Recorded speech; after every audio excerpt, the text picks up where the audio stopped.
We are going to implement lab 1 for power and machines today. So if you see the procedure of lab 1, first of all we have to install the power supply, data acquisition module, resistive load modules in the EMS workstation. So in front of you can see that this whole is the EMS workstation and it has got different modules. So this is the power supply module here. You can see here that this has got the main power button. 0 goes for off and 1 is for on. There's a voltmeter here as well. We have got a knob here through which we can actually change the voltages we are getting out. We can see here that this is 1 2 3 4 3-phase 4-wire system here, and this 1 2 3 4 will be giving us a fixed 240 volt line to neutral voltage. Similarly, we have got the DC output between 7 and N. We can have a variable DC output from 0 to 240 volt.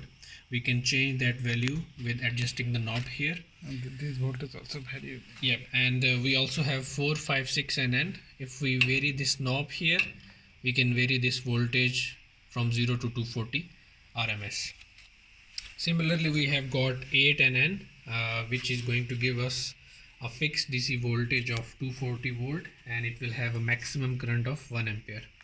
It also has got a 24 volt output port, and through this cable we are going to give power to the data acquisition and control interface.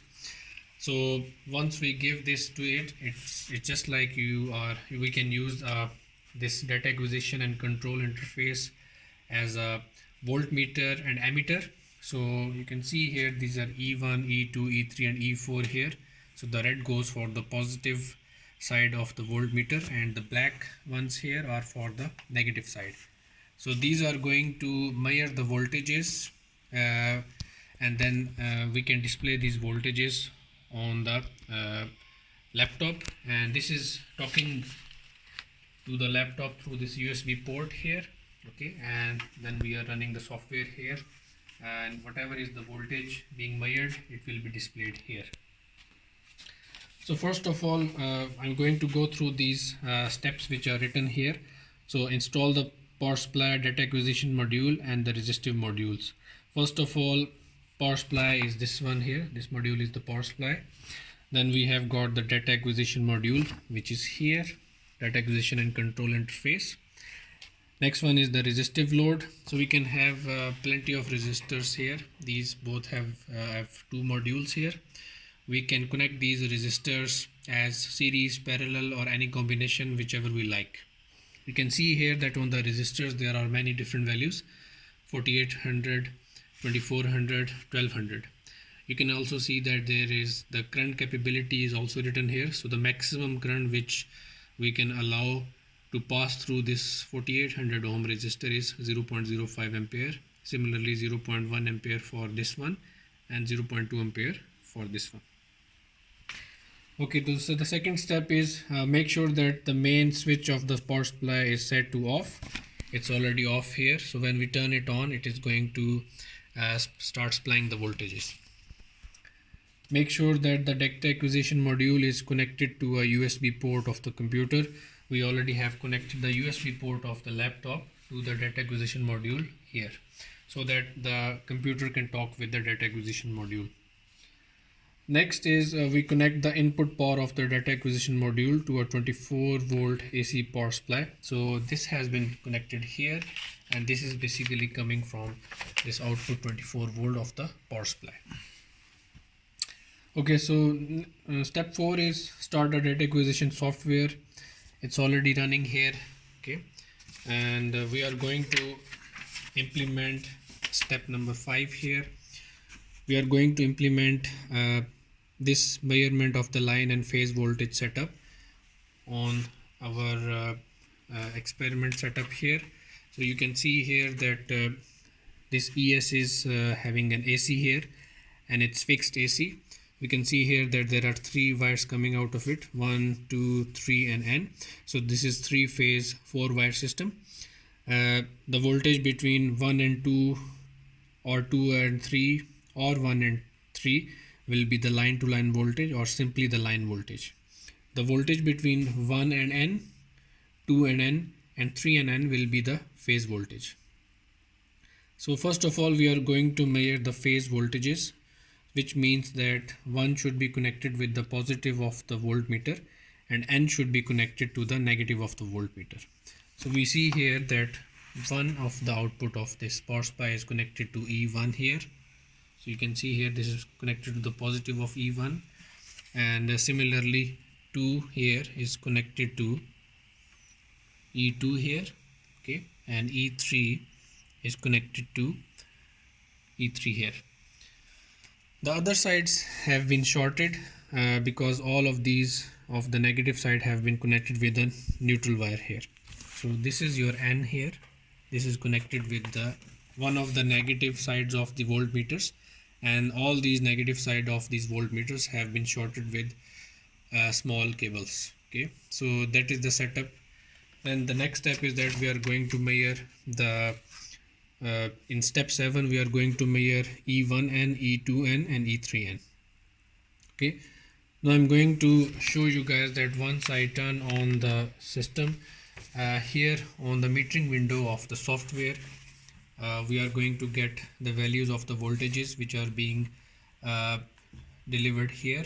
So E1, E2 and E3 correspond to the phase voltages. So let me turn it on now. So you can see here that it is E1 is measuring the voltage between line 1 and neutral, E2 is measuring the voltage between line 2 and neutral, and E3 is measuring the voltage between line 3 and neutral. You can see here on average it is around 245 volt RMS, 246.3, 245.4. So these are the numbers which you are going to use in the report. Okay, so now I have made a setup in which I am going to measure the line to line voltages. So you can see here that we have to find the value of the line to line voltages E12, E23, E31.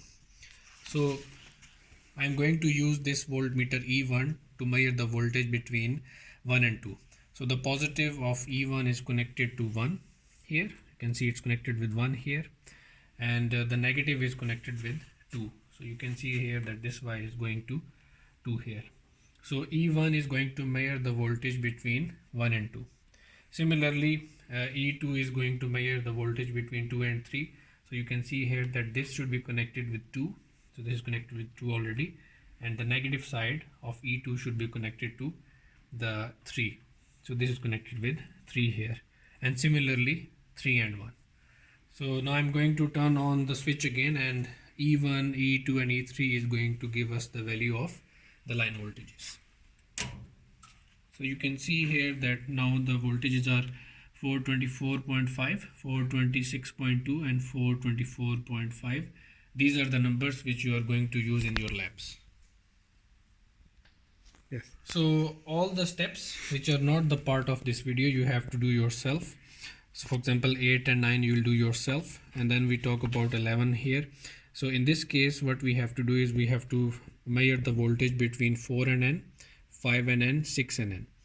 And also similarly we have to find the line to line voltage between 4 and 5, 5 and 6 and 6 and 4. So this setup here is simply here you can see that on the left hand side 1, 2, 3 and N, the voltage here is basically fixed 240 volt.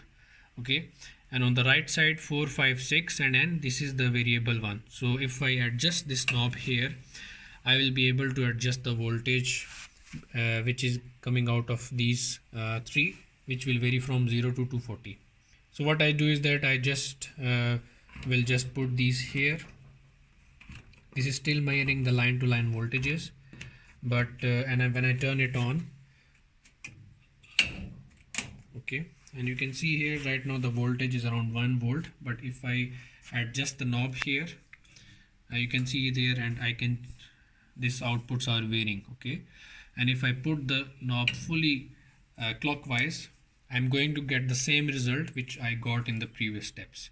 So the results for these steps will be provided, but in this video I'll just have showed to you that I shifted from 1, 2, 3 to 4, 5, 6, and then we can vary the results from this knob. Now I'm going to implement step number 13 as per the diagram here. So you can see here that the variable source, the three outputs 1, 2 and 3 is going through the emitter and going to the resistor. We are using an emitter to measure the current, to measure the line current, and we are going to use a voltmeter to measure the voltage across the resistor.